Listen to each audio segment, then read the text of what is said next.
Morning, everybody. Got kind of an important video for those of you that view my narcissism videos, because as I can see from the comments, most of you on here, like me, were the black sheep, the scapegoat of the family. So this video is more for those dealing with narcissistic parents as opposed to relationships, but I know some of these will overlap into that, but just know that this is for those tactics narcissistic parents use on the scapegoat. And I have 15 of them, might be 14. I think it's 15. So I wrote them down. Yeah. So in this video, I'm going to discuss tactics that the narcissistic parent will use on the scapegoat, particularly if the scapegoat is getting wise to what's going on and is starting to break away from the narcissist's control, be that either through, no contact or at least low contact. The narcissist will sense, their supply, their scapegoat, their black sheep slipping away. And these are the tactics they'll use to try to reel you back in through guilt or manipulation or gaslighting.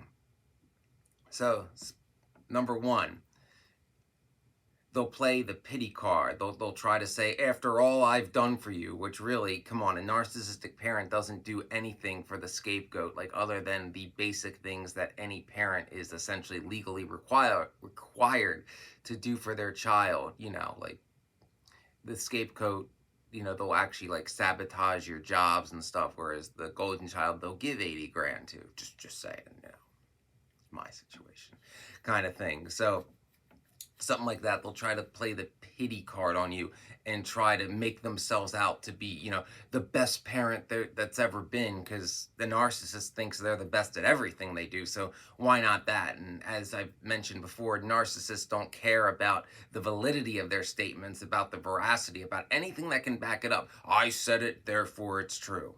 Two, they'll fake illness. The narcissistic parent will fake ill. How many of us, with a narcissistic or borderline parent dealt with that parent dying for like 2 decades? My mother was dying since she was 45. She died at 67 from a drug overdose. So she wasn't, actually ill. She didn't have any actual medical conditions that were, life-threatening, other than like high blood pressure and cholesterol, the things that come with old age, particularly if one is a heavy smoker. So yeah, they'll fake an illness to try to guilt you to stay. Oh, I'm not going to be around much longer. Yeah, how many have heard that? They invalidate you. So if you found a way to get away, perhaps a job you've always wanted that pays well, that requires you to move, they'll try to invalidate your ability to do that job and tell you you'll never make it, or why would they hire you? Isn't that? I went through that with the fire department, but I grew up essentially in a cult, and leaving Chester County means leaving the cult. So there's that dynamic there. 4, they'll create an argument just as you're about to do the thing you love to do.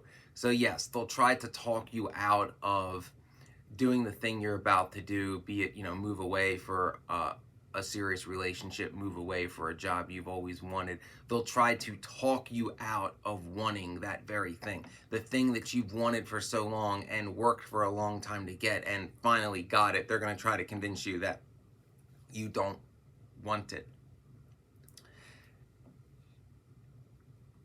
5, they'll ignore you and try to play the silent treatment, try to make you, look like a villain, like, oh, I'm not speaking to you because of what you did. And all you did was exert your free will and pursue your dreams and pursue something, that would make you financially stable. But as I said in my last video, they don't want that. That drives them crazy. They want you, subservient, dependent on them, working a low-paying job 7 days a week that you absolutely despise, and they want you to be thankful for it because it's more than you deserve, because I said so.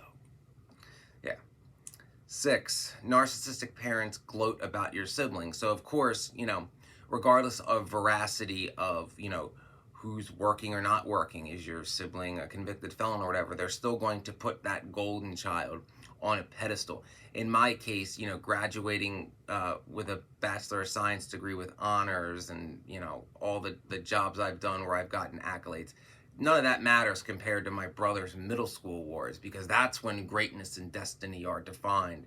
Middle school, where narcissists can pit children against each other. And this is mainly due, you'll probably notice this too, narcissists are obsessed with high school and middle school because they mentally never leave those places. So of course they're going to be obsessed with who did what at 15, because the narcissist mentally is still 15. They're still sitting at that lunch table, they're still plotting, they still feel like a king or a queen with their group around them, like, oh, these people wait on my every move, like I'm the king of this little bubble world and I will never leave this area so I can remain the reigning monarch of this shitty little town. Yeah, that kind of thing.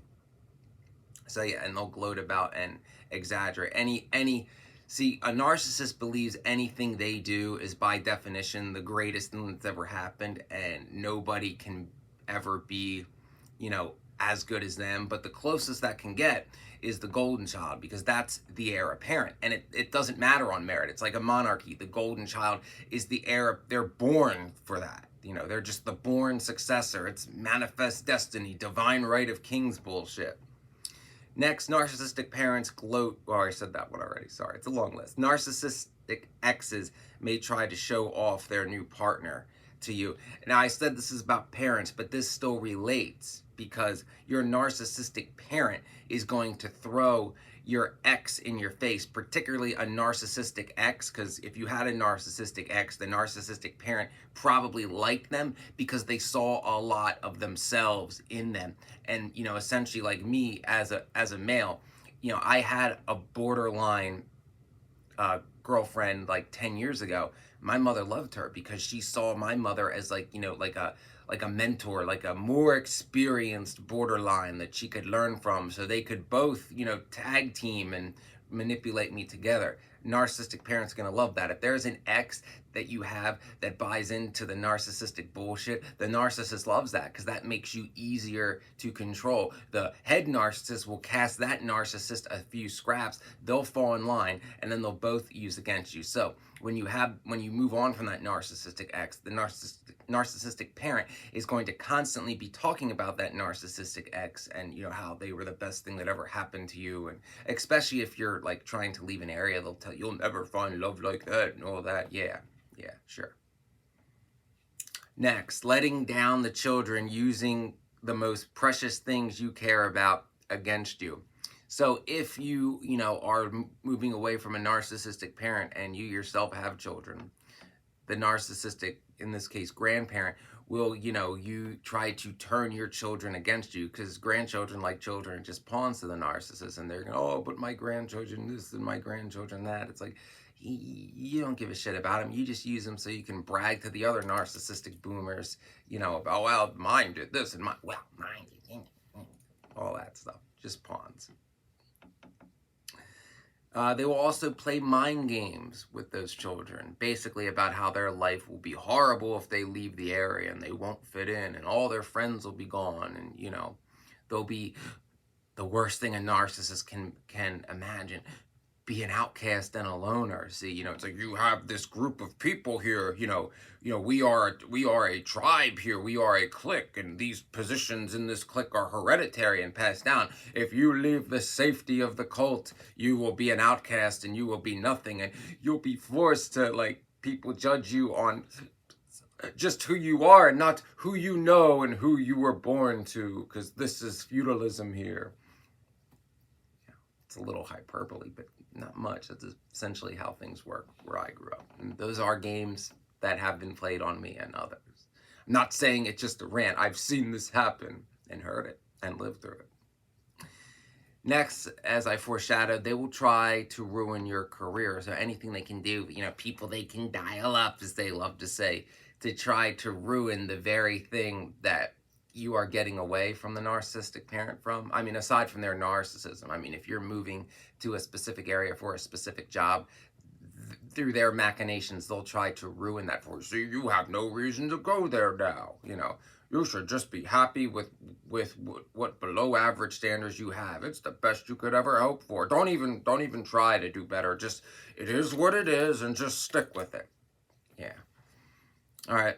And of course, being narcissists, they'll try to hoover you in so they can destroy you all over again. And that's their goal anyway. Yeah, they want to hoover you back so they can get that narcissistic supply off of you once again. That's the only reason they don't want you to go. It's like, well, where am I going to get my supply from? It's like if what does a drug addict do when their dealer goes to jail? Like, well, how am I going to get my fix? Yeah.